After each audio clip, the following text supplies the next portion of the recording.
Olá pessoal, espero que todos estejam bem. Eu sou a Marcela, sou professora do Departamento de Zootecnia da Universidade Federal dos Vales do Jequitinhonha e Mucuri, a UFVJM, e trabalho na área de forragicultura e pastagens dentro da zootecnia. Bom, e hoje eu vim conversar um pouquinho com vocês sobre a produção de silagem relacionada à produção de queijo, mais especificamente relacionado ao queijo artesanal.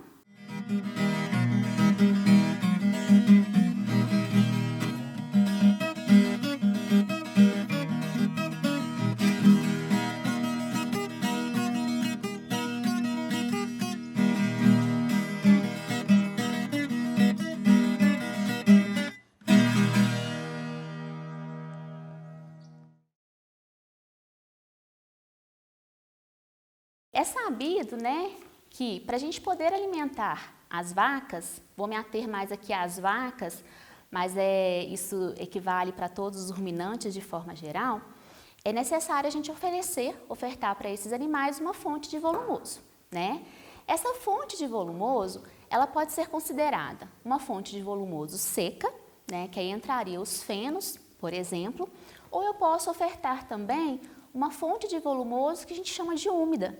Aí entra o pasto, que é quando os animais estão pastejando, e entra também a silagem, que é um alimento conservado. Quando a gente está no período das águas, que inicia-se nesse momento que a gente está hoje, mais ou menos aí em novembro, a gente percebe que as condições climáticas, elas são condições climáticas favoráveis para o crescimento das plantas forrageiras. Então, durante o período das águas, é bem tranquilo a gente ofertar as plantas forrageiras através do pastejo para os animais. Em alguma situação ou outra é necessário nesse período a gente fazer uma suplementação sim, mas a gente vai ter oferta de forragem na pastagem para ofertar para esses nossos animais. Só que o que acontece? Quando vai chegando os meses de fevereiro, finalzinho de março, mais ou menos, a gente percebe que as condições climáticas elas vão mudando. 5 horas da manhã, por exemplo, já não está tão claro como a gente encontra a claridade hoje às 5 horas da manhã.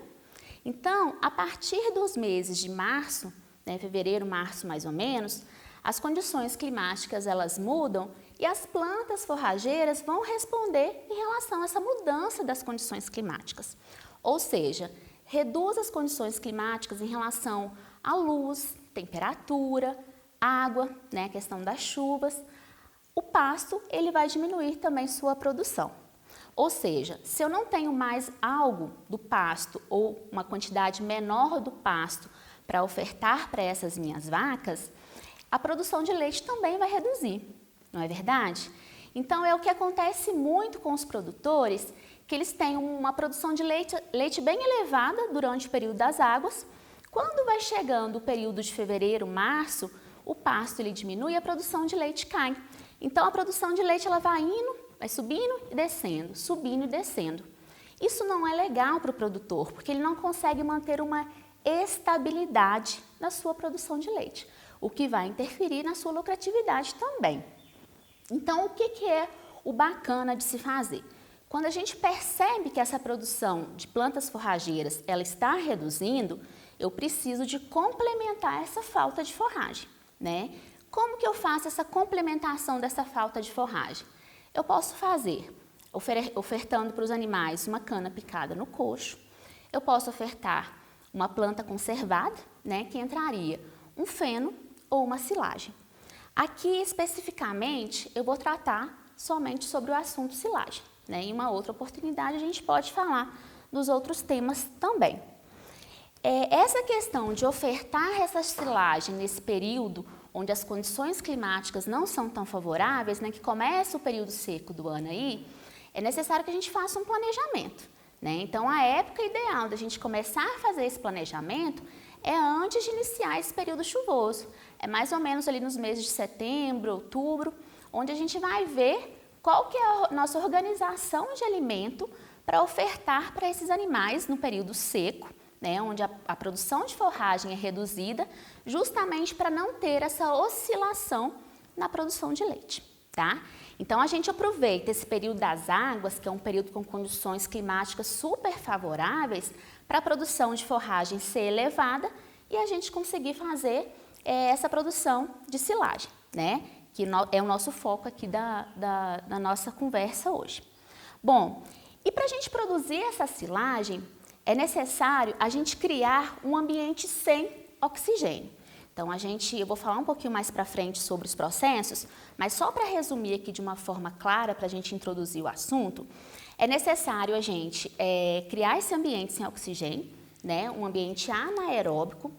Nesse ambiente anaeróbico vai haver uma queda do pH, né? Esse pH ele fica bem ácido, em torno de 3,8 a 4, em alguns livros, né, é descrito até 4,2. E aí, logo que esse meio ele fica acidificado, começa a ser produzidas as bactérias ácido-láticas, que vai levar à produção do ácido lático. Esse é o ácido desejado para a gente produzir essa silagem, né, de boa qualidade para ser ofertada tanto no período seco ou também durante veranicos que podem ocorrer aí até mesmo no período das águas, ok? Essa preservação dessa forragem, ela tem qual objetivo, né? Por que a gente precisa de ensilar? A ensilagem é um caminho muito bom para a gente manter a forragem preservada tanto em quantidade como em qualidade, para ofertar para os animais. E nessa preservação também, eu tento fazer com que a qualidade da forragem final, né, na silagem, ela se mantenha muito próxima da forragem no momento que ela foi cortada. Por que eu quero fazer de tudo para que a qualidade final seja igual ao momento do corte?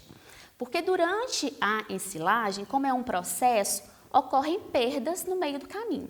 Então, a qualidade, querendo ou não, ela vai cair um pouquinho desse material ensilado, né? A não ser que a gente adicione algo nesse meu material ensilado para aumentar a qualidade. Mas eu tenho que fazer de tudo para que essa perda aqui, né, na qualidade, ela seja o menor possível, para que o produto final ele tenha uma qualidade muito próxima do meu produto no momento que ele foi cortado, da forragem no momento que ela foi cortada. Outro fator positivo, né, que faz com que a gente nos estimule, né, a trabalhar com a silagem, é que ela vai garantir para a gente uma oferta de alimento constante ao longo do ano. Então, cai lá naquilo que eu falei para vocês antes, eu vou evitar essa oscilação na produção de forragem e, consequentemente, eu vou evitar também oscilações na produção de leite. Eu vou manter a produção de leite constante ao longo do ano, que é o que a gente deseja, certo? Outro ponto positivo também da ensilagem, que se porventura o produtor, né, vocês aí ensilaram uma quantidade maior de forragem, né, do que o previsto, né? Por exemplo, pode ser que ensilaram uma quantidade de forragem e nesse meio do caminho aí precisou de vender algumas vacas. Então, se no final sobrar muita forragem, né, e você ficar um bom tempo aí sem utilizá-la, antes, né, desse tempo sem utilizá-la, se ela ainda estiver com uma boa qualidade, tem-se a opção ainda de comercializar esse produto. Só uma observação, que quando for, né, se for essa intenção de sobra, né, e quiser comercializar, tem que se atentar só para a questão do transporte. Porque como é um alimento que tem água presente nele, ele é muito mais pesado do que comercializar, por exemplo, um fino, ok? Então, pronto, né? Vamos para a questão de planejamento. Nós determinamos aí, né, o que é essa silagem, qual que é o princípio da ensilagem, o porquê ensilar. E antes de colocar a mão na massa propriamente dito, a gente tem que sentar, né, com o produtor e determinar, por exemplo, qual que é a área que eu vou semear, né, de determinada planta ali que eu escolhi para produzir a forragem, para produzir futuramente a silagem, né? Para eu saber o tamanho da minha área, eu preciso de fazer um planejamento no sentido de eu tenho que saber quantos animais eu vou ofertar essa minha silagem, qual que é o peso desses animais, o consumo desses animais, por quanto tempo eu vou ofertar essa silagem para os animais. É só durante o período da seca, né? O período de inverno ali, é durante o ano todo? eu preciso de me organizar antes de começar a colocar a mão na massa, porque senão eu vou ter um problema futuro, né? Não adianta nada produzir a silagem de acordo com o que a gente acha, porque senão eu vou deixar de ter aquela homogeneidade na minha produção de leite. Então é muito importante a questão do planejamento, é o ponto inicial. Logo depois do planejamento a gente vai pensar agora em qual planta eu vou utilizar para ensilar, para fazer a silagem. As plantas mais utilizadas aí são milho, o sorgo e tem o capim-elefante, né? Hoje tem o capiaçu, né, que é uma vertente aí do capim-elefante que tem sido muito utilizado. Qual dessas 3 plantas eu vou escolher? É claro, gente, uma observação aqui também, que existem outras opções de plantas forrageiras, né? Lembrando que cada planta que você for escolher, existe uma metodologia diferente para a gente ensilar. O processo vai ser diferente de acordo com a planta. Mas vamos pensar na utilização do milho, né? O milho é a planta que a gente considera como uma planta top para poder fazer uma silagem, né? É uma planta top porque é uma planta que quando a gente ensila, vão os grãos também, a espiga vai junto, e faz com que esse material, o produto final, né, a silagem, tenha uma qualidade muito boa. Só que a gente tem que parar e se ater e pensar o seguinte: será que esse milho que eu estou produzindo é necessário mesmo? O milho é a planta mais indicada para a minha propriedade, para a minha realidade? Será que a genética dos animais, das vacas que eu tenho, é uma genética que vai responder a essa silagem de milho? Eu costumo falar isso, pessoal, porque o milho ele é muito utilizado em algumas propriedades por questões culturais. Ah, o meu avô já fazia, meu tio, meu pai. E aí a gente tem que se ater à nossa realidade. Porque se você tem vacas que a produção de leite é baixa, por exemplo, sei lá, 10, 15 litros de leite por dia, não compensa ofertar uma silagem de milho, porque é uma silagem extremamente cara, né? Para quem já formou a área de milha e o milharal, sabe que as sementes são caras, a questão de adubação, de manutenção é caro. Então a gente tem que observar se de fato aquele meu rebanho é um rebanho que vai responder para esse alimento que tem um preço muito alto. Bom, e uma outra opção, né, que tem sido bem bacana para a produção de silagem, principalmente para aqueles produtores onde os animais eles não produzem uma quantidade de leite muito alta, né, seria o capim-elefante. Para esse tipo de produtor que apresenta esse rebanho, o capim-elefante é uma boa opção, né? Ele não vai ter aquela qualidade tão boa, né, igual a silagem do milho, já que o capim-elefante não tem os grãos presentes na espiga do milho. Mas ele é capaz, sim, de suprir determinadas exigências aí desses animais que a produção de leite não é tão elevada. E uma grande vantagem de se trabalhar com a silagem de capim-elefante é que é uma planta perene, ou seja, eu formei essa área com capim-elefante, né, plantei ali as minhas mudas, e aí depois, quando chegar no momento, eu vou cortar esse meu capim-elefante e logo depois de um tempo, esse capim-elefante é capaz de rebrotar, ao contrário do milho. O milho já é uma planta anual. Então, eu fiz a semeadura, eu colhi aquele milho e se eu quiser mais milho, eu vou ter que iniciar o processo todo de novo.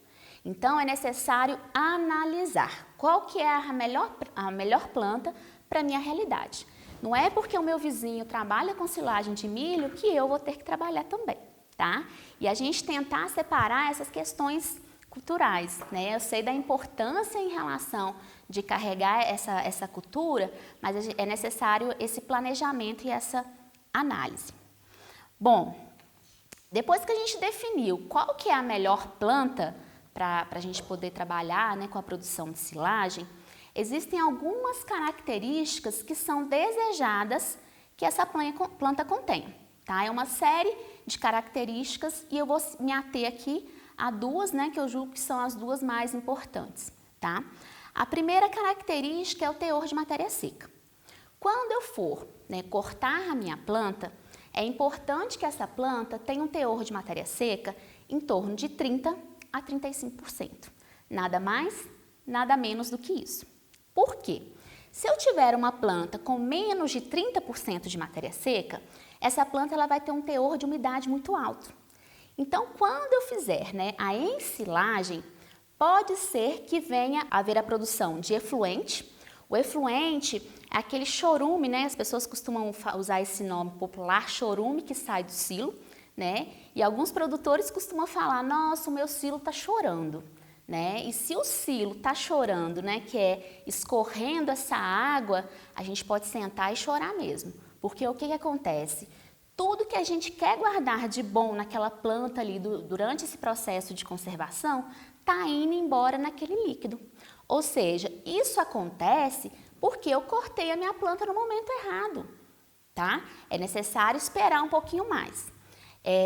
No caso do milho, o ponto ideal de cortar o milho, seguindo esse princípio do teor de matéria seca, é quando o meu milho, a gente quebra ali a espiga e pega no meio ali um grão, e a gente aperta o grão e ele está naquele estágio farináceo, é como se fosse uma farinha na hora que a gente aperta ele, tá? Esse é o momento da gente poder ensilar o milho. É claro que quando eu for fazer essa amostragem, né, para apertar o grão, eu não devo fazer na borda do meu milharal, né? Eu devo escolher pontos aleatórios ali dentro da minha área, até mesmo para ficar uma amostragem mais representativa. Agora, se eu apertar esse grão de milho e espirrar aquele caldo para todo lado, né, para quem já fez isso, às vezes a gente até assusta, é porque aquele milho ele tem que crescer mais um pouquinho. Esse ponto que a gente aperta e espirra, tá bom só para o milho verde, ainda não tá bom para a gente poder fazer uma silagem. Já em questão do capim-elefante, o momento da gente cortar o capim-elefante, né, é um momento que ele vai estar com uma altura em torno de 1,5 m, 2 metros, né? Esse momento, o capim-elefante ainda não tem esse teor de matéria seca de 30% a 35%. E aí, né, o que a gente pode fazer? Nesse caso, é necessário a gente cortar o capim-elefante e fazer uma pré-secagem nele, o que a gente chama de emurchecimento. Essa pré-secagem após o corte, né, a gente corta o capim-elefante e deixa ele secando no campo. É para que ele perca esse excesso de umidade. Nesse caso, pessoal, ele não vai estar perdendo nutriente nenhum, tá? Porque a gente já cortou ali. Ele vai estar perdendo apenas o excesso de umidade até que ele chegue a um teor de matéria seca de 30% a 35%. Alguns produtores, eles me questionam o seguinte,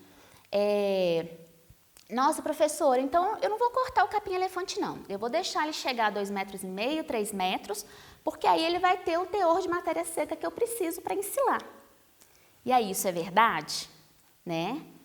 De certa forma, gente, sim, se eu deixar ele passar da altura recomendada, ele vai ter o teor de matéria seca recomendado de 30% a 35%.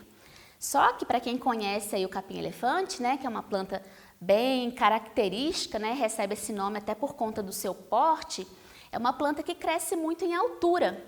Então, quando ela passa de 2 metros, para ela se sustentar em pé, é necessário haver um incremento de fibra ali.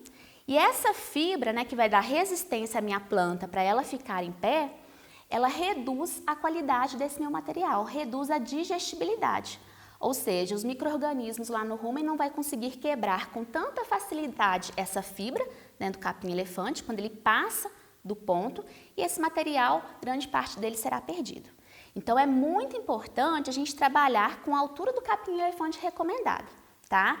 E o passar da altura do capim-elefante é uma coisa muito comum, né? E os produtores, alguns, não digo todos, eles têm até às vezes orgulho de falar, nossa, meu capim-elefante está com 3 metros. Não faça isso, porque você vai ter sim uma maior quantidade de material, né? Que eles acabam fazendo para ter mais quantidade de silagem, mas o seu produto será de menor qualidade. A qualidade ela cai e muito, o que não compensa, né? Lembrando que a silagem é um produto muito nobre, né? É necessário todo um processamento, é necessário mão de obra, é necessário equipamento, estrutura.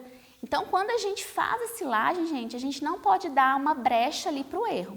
É necessário seguir todas as etapas de acordo com a planta que a gente está trabalhando para que eu tenha um alimento de alta qualidade e eu consiga manter aquela estabilidade ali que eu quero, aquela homogeneidade na minha produção de leite. Eu vou estar sempre falando isso, né, porque eu acho que é o mais importante aí, manter esse leite homogêneo ao longo do ano, essa produção homogênea ao longo do ano, né, que vai refletir aí na produção de queijo. Uma outra característica desejada na minha planta forrageira é o teor de carboidratos. Esse teor de carboidrato é necessário ter-se no mínimo de 2,5% a 3% em relação à matéria seca e o ideal é ter em torno de 12% a 15%. Mas esse ideal de carboidrato, ele é só conseguido, né, com o milho, né, já que esse carboidrato ele está presente aí nos grãos do milho, né. As plantas, as demais plantas forrageiras, como é o caso do capim-elefante, que eu já citei anteriormente, quando a gente corta no momento certo, com a altura de 1,5 m a 2 metros, eu vou ter o mínimo que eu preciso de carboidratos, que é em torno de 2, 2,5% a 3%. E por que é importante esse carboidrato? Esse carboidrato é o substrato para aquelas bactérias que eu falei para vocês lá no início, as bactérias ácido-láticas, né? Que vão produzir o ácido lático, que é o ácido que eu desejo para garantir essa estabilidade da minha massa ensilada, para que eu tenha um material de qualidade. Tudo bem? E sempre que eu deixo, gente, a minha planta passar desse ponto recomendado, o teor de carboidrato ele reduz. Já que sempre que eu aumento a altura de uma planta, por exemplo, eu aumento a quantidade de fibra e o teor de carboidratos ele reduz. Então é muito importante a gente trabalhar no momento certo dessa colheita, né, do corte, para a gente garantir aí um material de boa qualidade. E aí, enfim, né, vamos para as etapas então. A primeira etapa da ensilagem é a formação da minha área.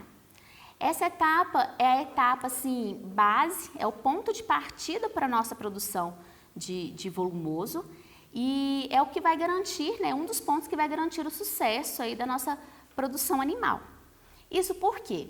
Se para uma determinada área é recomendada uma taxa de semeadura e naquela época que você foi fazer a semeadura ali do milho, o milho estava muito caro, você resolve reduzir essa taxa de semeadura, a densidade de plantas, né, o número de plantas na sua área vai ficar muito limitado, vai ficar reduzido, né, o que faz com que a sua produção total reduza. E quando a gente tem espaços maiores entre as plantas, né, maior do que o recomendado, isso dá oportunidade para o surgimento de plantas invasoras. Lembrando que algumas dessas plantas invasoras, elas podem ser plantas tóxicas. E aí, se você não consegue identificar essas plantas tóxicas, né, invasoras, no meio do seu milharal, na hora que for cortar para ensilar, vai ensilar tudo junto, né? Então, você pode causar um dano futuro aí ao seu animal.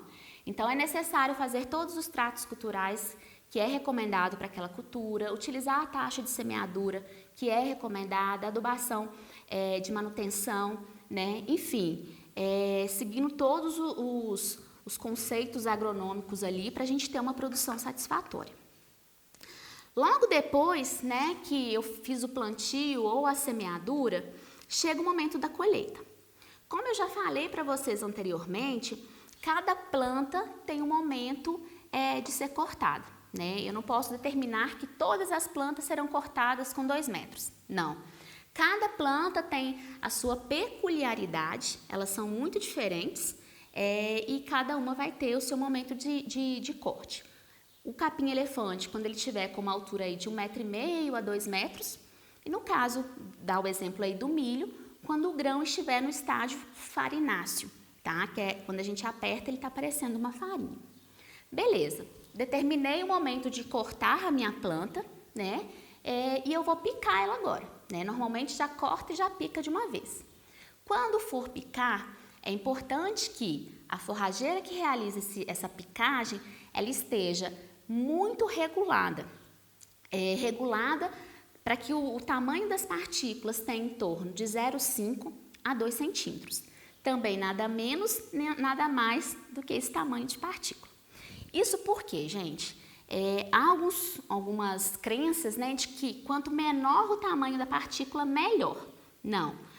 Quando a gente trabalha com partículas menores do que 0,5 centímetros, na hora do momento ali da compactação no silo, pode ocorrer um rompimento que a gente fala da parede celular, o que vai levar, né, à produção daquele efluente que eu falei anteriormente também para vocês.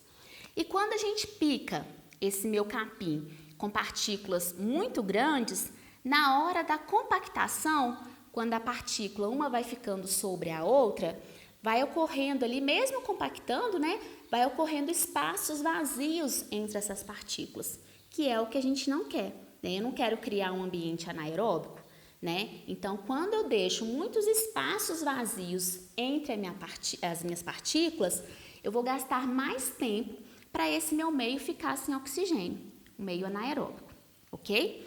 E esse tamanho da partícula, de 0,5 a 2 centímetros, é o que vai garantir uma boa compactação, uma boa fermentação do meu material e que vai levar também a um ótimo consumo dos animais, tá? Eu costumo fazer uma correlação do tamanho de partícula com pedras britas, por exemplo. Quando eu coloco aquelas pedras muito grandes, né, uma em cima da outra, eu não consigo encaixá-las muito bem, né? Então, sempre ficam espaços entre essas pedras. É como se fosse uma partícula muito grande também do meu material picado, tá? Bom, piquei o meu material, né? Piquei. Agora eu vou transportar esse meu material até o meu silo. O silo é o local onde eu vou armazenar a minha forragem picada para posteriormente, né, se transformar no meu produto final, que é a silagem. Então eu levo esse meu material até o silo, eu vou descarregar esse meu material e vou realizando a compactação. A compactação, ela é feita da seguinte forma, né? Os silos que são mais usualmente utilizados é o silo trincheira, que pode ser de alvenaria ou direto na terra, e tem o silo superfície. Quando a compactação ela é feita num silo tipo trincheira, a compactação ela deve ser feita sempre no ângulo de 45 graus. Então, eu faço uma pequena camada de 45 graus e faço a compactação, nesse sentido, de trás para frente, tá? Esse ângulo de 45 graus, ele vai facilitar a compactação, vai fazer com que o meu material ele fique melhor compactado.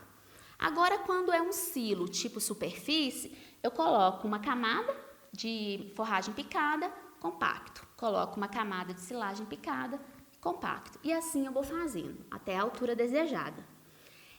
Alguns produtores ainda utilizam, né, que é um silo que foi utilizado muito tempo atrás, é o silo que eles chamam de silo cisterna. Ele pode ser com uma cisterna mesmo, subterrâneo, ou a gente pode ter aquele silo aéreo, né, que ele é vertical, para fora, né, da terra. Alguns produtores costumam fazer o seguinte, encher tudo ali de forragem picada para depois compactar no final. Não façam isso, porque quando ocorre, né, esse procedimento de encher tudo para compactar no final, aquele material que está lá no fundo do meu silo, ele não vai ficar bem compactado, né? O que vai ficar melhor compactado é só aquela parte de cima. Então, é importante ir colocando camadas, compacta. Coloca uma outra camada e compacta. Beleza, compactei tudo certinho. Agora, eu preciso de criar esse ambiente anaeróbico. Eu preciso de vedar o meu silo, né? Essa vedação, normalmente, ela é feita com uma lona que a gente chama de lona dupla face, que é aquela lona que é preta por dentro e branquinha por fora, né? Não é recomendado mais o uso daquela lona preta, que é uma lona normalmente utilizada em construção, porque é uma lona que, com o tempo, ela acaba ressecando e rasgando. E aí, quando ela rasga, se a gente não observar esse rasgo, né, esse furo, vai acabar entrando oxigênio ali e vai criar uma instabilidade no meu processo, tá? Então, é necessário vedar, de preferência com essa lona dupla face. E aí, beleza, eu vedei o meu silo, né, fiz tudo direitinho, vedei. Dentro desse meu silo, dentro dessa massa ensilada, ocorrem 4 etapas, 4 fases do processo fermentativo. A primeira fase é o seguinte, quando eu acabei de fechar o meu silo, vedar o meu silo, por mais que eu tenha feito uma compactação muito bem feita, ainda vai haver oxigênio presente nessa massa. Até porque eu não vedei o meu silo a vácuo, né? Então, sempre vai haver um pouquinho de oxigênio ali, mesmo que a compactação ela ocorra de forma muito eficiente. E aí, esse oxigênio, esse pouquinho de oxigênio que ficou dentro do silo, ele vai ser consumido pelas plantas mesmo picadas que estão lá dentro. Porque a planta está picada, mas ela não está morta. Então, ela vai continuar respirando. Só que para a planta respirar, ela vai consumir o oxigênio que está presente ali, mas ela consome também os carboidratos, que é o que eu quero manter preservado nesse meu material. Então, por isso que a compactação, ela deve ser muito bem feita para que fique pouca quantidade de oxigênio, para que essa planta ela respire por pouco tempo, né, até o consumo desse pouco oxigênio, para não gastar tantos os carboidratos, que é o que eu desejo na minha planta, certo? Então, depois que todo o oxigênio foi consumido, eu entro numa segunda fase, que é uma fase anaeróbica, é uma fase já sem a presença do oxigênio. No primeiro momento dessa fase, há uma produção do ácido acético, né, que o pH ainda não está tão baixo. Quando começa a produzir esse ácido acético, o pH começa a reduzir, vai reduzindo, até chegar no nível que a gente quer, 3,8 a 4, 4,2. Quando o pH chega nesse intervalo, né, que a gente deseja, né, quando o meio fica ácido, há uma paralisação desse ácido acético e começa a iniciar a produção do ácido lático, que é o ácido que a gente deseja, né? Para que ocorra a produção desse ácido lático, é importante que o pH esteja baixo e é importante também que eu tenha uma quantidade de carboidratos ideais, porque são esses carboidratos que vão servir de substrato para as minhas bactérias ácido-láticas, tá?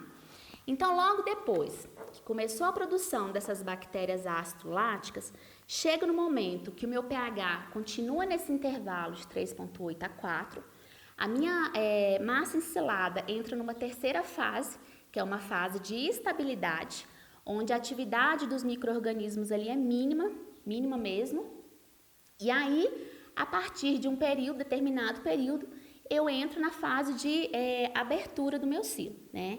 A gente costuma chamar essa fase de abertura do silo de fase de instabilidade, porque quando a gente abre o silo, né, vai entrar um pouco de oxigênio e vai deixar de ter aquele ambiente anaeróbico que eu tanto preservei.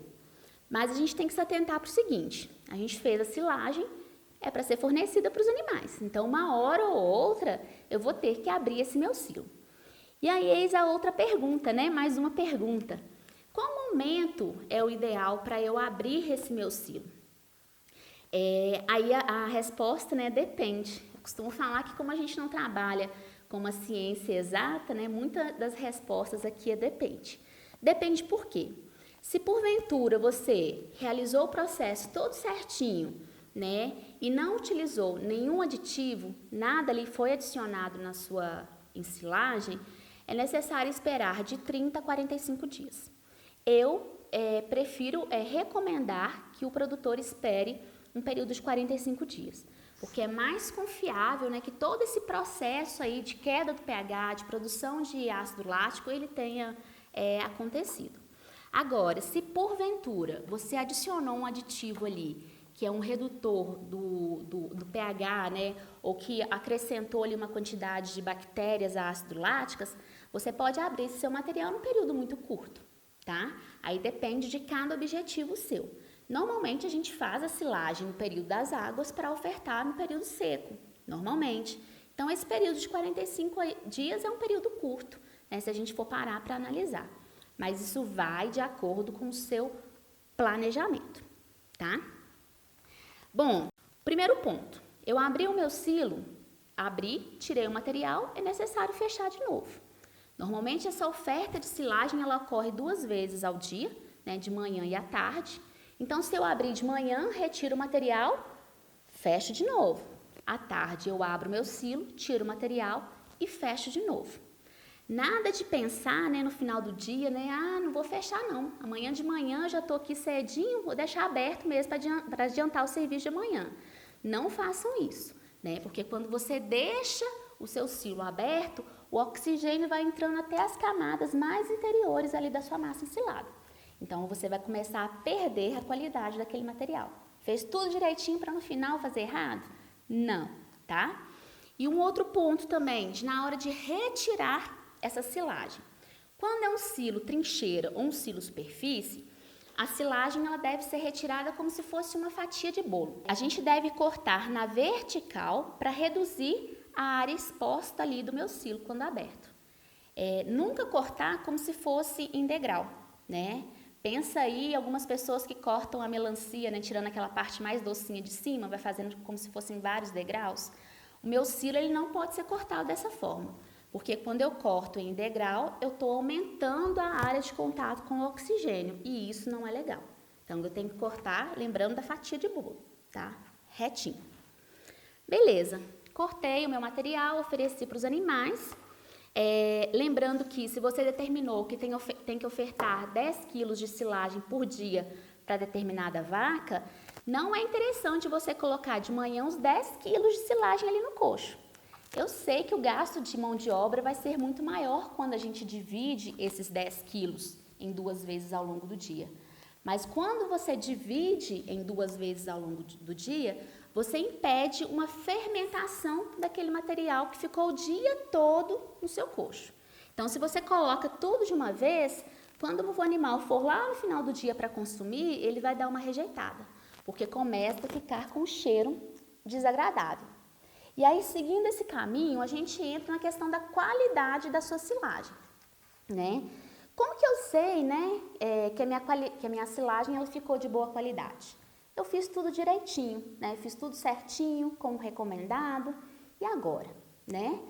Para eu determinar o valor nutritivo da minha silagem, né, a qualidade dela, é importante fazer uma análise bromatológica em um laboratório. Mas a gente sabe, gente, que poucas pessoas têm acesso a isso, né? A essa análise em um laboratório. Então, existem algumas análises que a gente faz visualmente, através da textura, do cheiro, para a gente pré-determinar, né, se aquela silagem ela tá boa ou ruim. É claro que não é a melhor forma, né? A gente precisaria dessa análise do laboratório. Mas visualmente, pelo tato e pelo cheiro, a gente consegue sim identificar se aquele material ele tá bom ou ele tá ruim. Por exemplo, em relação ao cheiro, né? A silagem, as pessoas adoram o cheiro, elas odeiam, né? Eu sou do grupo que adoro. Sempre gostei muito do cheiro da silagem e quando eu fiz, né, a graduação, meu professor ele sempre falava, olha, uma silagem boa, ela tem o cheiro de azeitona verde, né? E eu guardo isso porque, de fato, a azeitona verde, ela tem aquele cheiro mais ácido e a silagem também esse cheiro, né, mais ácido, já que o pH está em torno de 3,8 a 4. Então, ela tem que ter esse cheiro característico de uma silagem. Se tiver um cheiro muito desconfortável, um cheiro de podre, né, um cheiro forte ali, pode ter certeza que provavelmente ocorreram fermentações indesejadas ali, que fez com que essa sua silagem produzisse esse odor, tá? Um outro aspecto é em relação ao pegar a silagem. Quando a gente pega a silagem, se a gente apertar ela e sair muita umidade, tem alguma coisa errada aí. Pode ter certeza que tem alguma coisa errada. Então, a gente tem que pegar, é um material úmido, claro, é um material úmido, mas não é um material que vai escorrer água da sua mão, né? Não vai pingar a água dali. Em relação ao visual, é uma silagem boa, é uma silagem que tem uma coloração, um verde mais opaco ali, né? É uma coloração também característica de uma silagem. Não tem presença de mofo, não tem presença dessas partes esbranquiçadas ou parte muito preta, tá? Se tiver uma camadinha em cima branca ou preta ali, isso, uma camadinha fininha, é normal até de acontecer. A gente retira e fornece, essa parte retirada não é fornecida para os animais e o restante fornece. Mas agora, se for muito, gente, descarta isso, tá? Provavelmente será necessário fazer uma análise para ver se de fato esse material compensa ou não ser fornecido para os animais, ok? E aí, né, falamos tudo aí sobre o processo, sobre a qualidade. E o que isso tudo tem a ver ou vai interferir com a questão da produção de um queijo com qualidade? Eu gosto muito de falar sobre esse assunto, porque eu já escutei diversas vezes também principalmente dos alunos, né, quando a gente estava com as atividades presenciais, muitos alunos são da região ali de Datas, do Cerro, né, e eles falavam assim, meu tio está fornecendo silagem para as vacas dele e ele teve o problema de estufamento nos queijos. Ele falou que nunca mais vai fornecer a silagem, a culpa é da silagem, né? Eu escuto muito que a culpada desse estufamento que ocorre no queijo, que faz com que o queijo ele perca ali sua qualidade, né, o seu valor agregado, é por conta da silagem. E aí eis a pergunta também, o que vocês acham, né? A silagem é a culpada mesmo por esse estufamento? Pensa só no seguinte, né? Vamos pensar juntos aqui. Se eu fiz o meu processo todo certinho, né? Como eu descrevi aqui para vocês, e oferto essa silagem para os meus animais, para as minhas vacas, isso pode causar o estufamento do meu queijo? Né? Muitos vão responder que sim, tá? Porque existem produtores que já até pararam de ofertar a silagem para os animais. Tem trabalhado mais com a oferta de feno, né, no período seco, que também é uma forragem conservada, do que a própria silagem, do que trabalhar com a silagem. E aí é o seguinte, para que ocorra esse estufamento do queijo, é necessário, né, que se tenha a presença de uma bactéria do gênero Clostridium na minha massa ensilada, na minha silagem. Então, quando a silagem tem essa presença dessas bactérias, desses clostrídeos, né, e a vaca consome, passa para o leite, que vai passar, consequentemente, para o queijo, tá? E aí, gente, a gente tem que pensar o seguinte, uma certa quantidade de clostrídeos, essa minha silagem ela vai ter, até porque eles estão presentes naturalmente na minha planta. Só que, fazendo tudo correto, né, seguindo os conceitos, os procedimentos, essa quantidade de clostrídeos ela vai ser muito reduzida, o que não vai causar esse problema de estufamento do queijo. Eu estou falando aqui da silagem relacionada com o queijo e estou considerando que os outros requisitos aí, né, em relação principalmente à higiene na hora da ordenha, eles foram cumpridos, tá? Então, fazendo tudo de forma correta, a minha silagem ela vai ter sim uma quantidade de clostrídeos, mas não é uma quantidade de provocar esse estufamento. E aí, então, o que pode causar, né? Como que a minha silagem pode levar? É um processo, assim, uma etapa, gente, que às vezes a gente não para nem para perceber, né?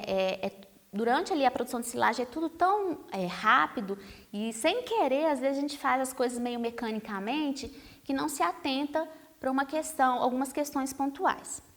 A primeira coisa é que eu tenho que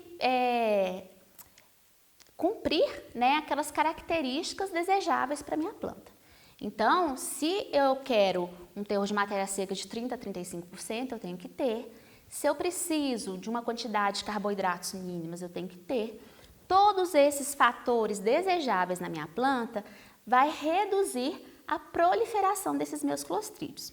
Beleza, se isso foi cumprido, em qual etapa, então, do processo em si, né, pode haver essa contaminação? A contaminação, ela ocorre principalmente nas etapas do corte da minha planta, do transporte, né, o que a gente às vezes não se atenta, e na fase do enchimento e da compactação da minha forragem lá dentro do silo. Bom, como que durante o corte pode haver a contaminação?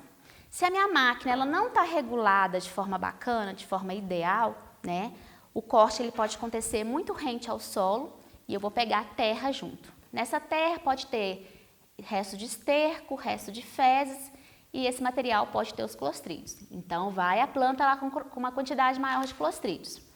Vai para dentro do caminhão. Durante o carregamento, né, eu estou usando aí um caminhão, um trator para carregar essa forragem picada até a minha estrutura, até o meu silo. Durante esse caminho de transportar, esse meu caminhão, né, ele vai passar por diversos locais. Ele pode passar por um local que era o malhadouro, ali onde ficavam os animais para descanso. Ele pode passar por um local que antigamente era um bebedouro, tem muitas fezes ali. Ele pode passar num local onde o produtor ele curte um esterco, então ele passa ali em cima. Então, nesse momento de transporte, ele está levando nas suas rodas várias bactérias ali, se porventura estiverem presentes ali, né, vários clostrídeos, levando até o meu silo, ok? Esse é um ponto também que pode ocorrer essa contaminação e esse aumento desses micro-organismos. Quando chega no silo, vai haver o descarregamento, né, desse meu material, no qual eu falei para vocês que a gente vai colocando uma camada, no caso do silo superfície, e vou compactar. Coloco uma camada e compacto. Na maioria dos casos, o produtor ele não tem dois maquinários, um para cortar e transportar e outro para compactar. Então, ele costuma compactar com o mesmo trator que veio lá do campo, com o mesmo caminhão que veio lá do campo. Então, quando ele vai compactando com aquela roda suja que foi passando por várias situações, é como se ele estivesse limpando a roda dele ali, naquele material que está compactando. Ou seja, ele está passando vários micro-organismos para a minha massa ensilada. E aquilo ali vai proliferando, vai proliferando.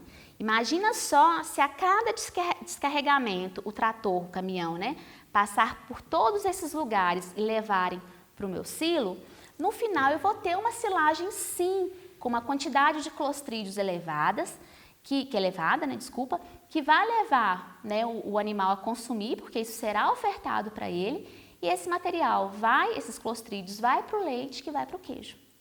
Aí sim, gente, aí o problema do estufamento, ele está formado, né?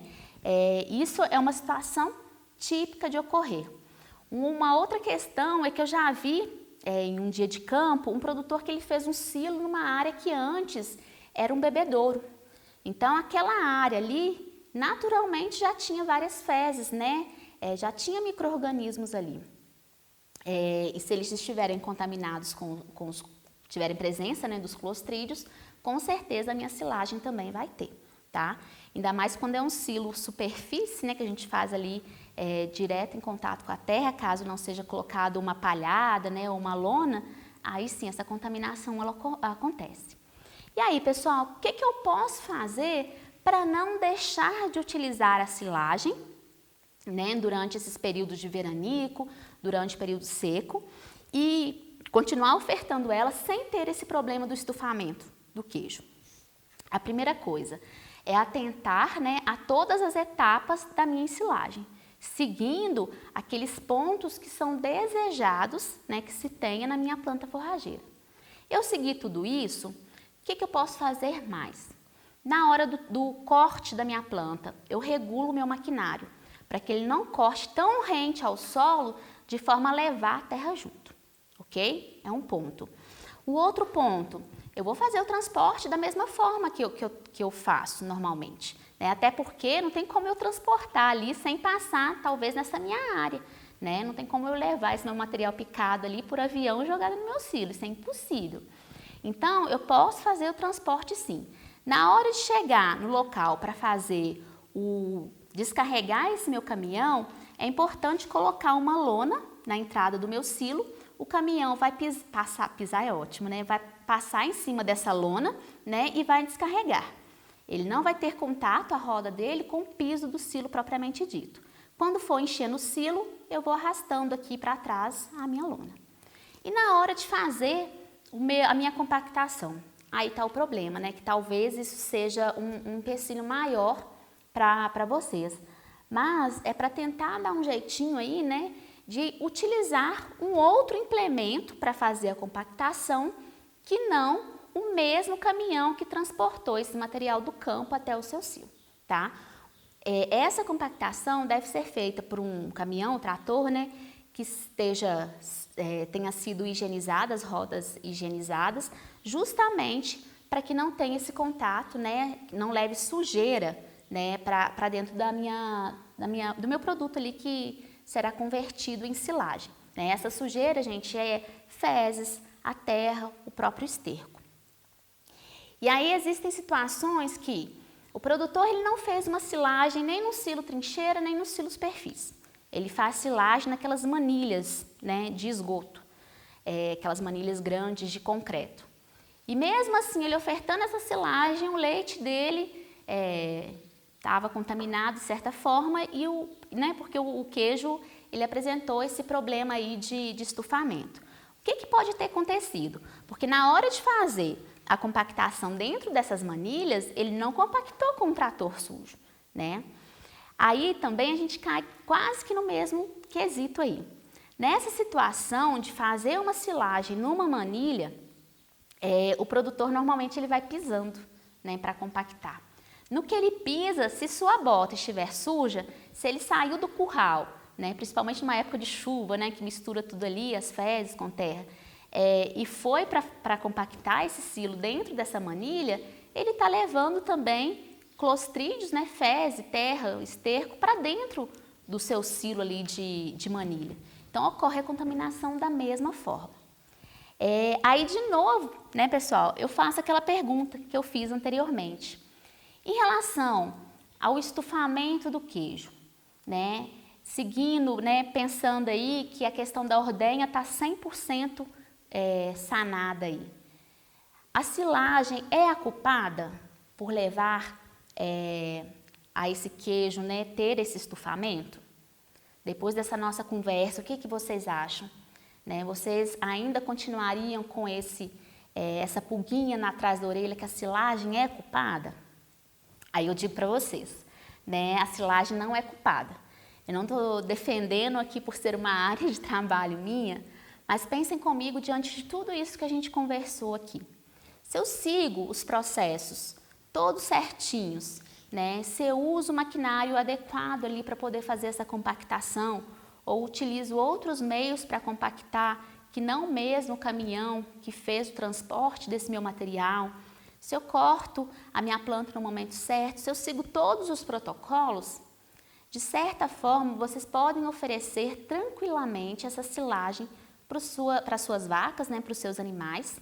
Pensando em vaca, como eu disse no início, que a produção de leite vai ser bacana, de forma que não tenha essa quantidade de clostrídeos muito elevada, que faça com que o seu queijo tenha esse estufamento.